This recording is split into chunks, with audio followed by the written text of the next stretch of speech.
It was 1997. St. Catherine's Girls' Boarding School was the pride of Benin City, hidden deep inside a quiet bush path. The school had tall gates, red painted walls, and long corridors that echoed when you walked alone. It was the kind of place your parents sent you if they wanted you to become somebody in life. It started with a girl named Ada. She was in SS2, slim and playful, always gossiping about crushes and always chewing gum. One evening after prep, she folded her uniform neatly and kept them under her pillow like they were taught, laughed with her bunk mates, and lay down on her bed, the one closest to the back wall. Lights out came, snoring, whispers, night sounds. But by morning, Ada's bed was empty, perfectly laid, uniform still under the pillow, buckets untouched, locker locked, but Ada gone. The school panicked. A search party combed the premises. They even brought in local vigilantes to search the bush, but they didn't find her. The principal said maybe she ran away,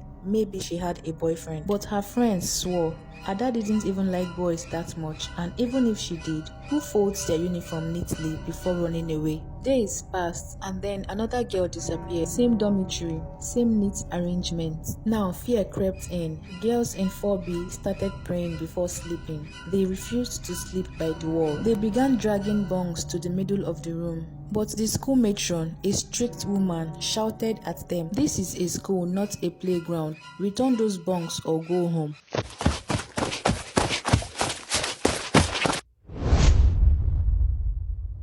They obeyed, and that night, another girl vanished. Whispers turned to screams. Some girls tried to call home, but the school blocked all external calls during term. Others refused to bathe alone, eat alone, or even go to the toilet without company. One night, Amaka, Ada's closest friend, heard something while everyone else slept. A voice, gentle, faint and familiar. "Amaka, it's me. I'm cold. Come closer." The voice came from the wall. She screamed, but by the time the teachers arrived, they said she was hallucinating. They gave her sleeping pills. After the fourth girl vanished, silence fell over St. Catherine. Not the normal school kind of silence. This one had weight. Even the birds around the dorm stopped chirping. Nobody laughed anymore. Nobody sang. It felt like the school was holding its breath. The principal called an emergency assembly. She stood on the platform in front of the whole student body and said, "Do not panic. Nobody is missing. These are girls who choose to run away from discipline. There is no cause for alarm." But as she spoke, one of the younger students at the back began to cry, not loud, just soft and shaking. She had seen something at night, but they ordered her to keep quiet. But then again, two other girls from Dorm 4B confirmed something chilling at night. At exactly 2:13 a.m., they heard humming. It didn't sound human, more like a whisper and a growl at the same time. St. Catherine's Girls.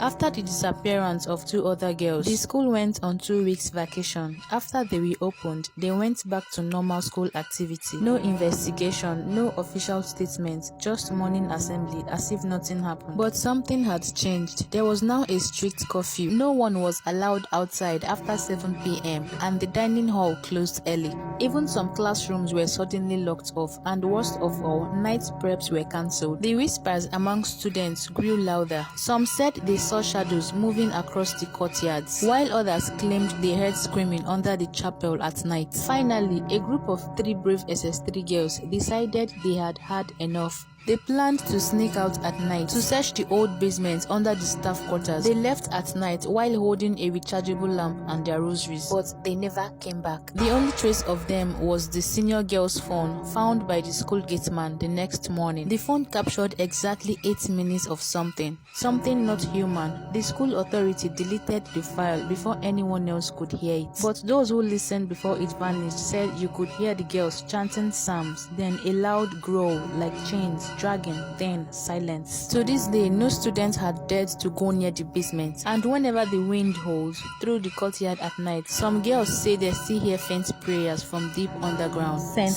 Catherine's Girls.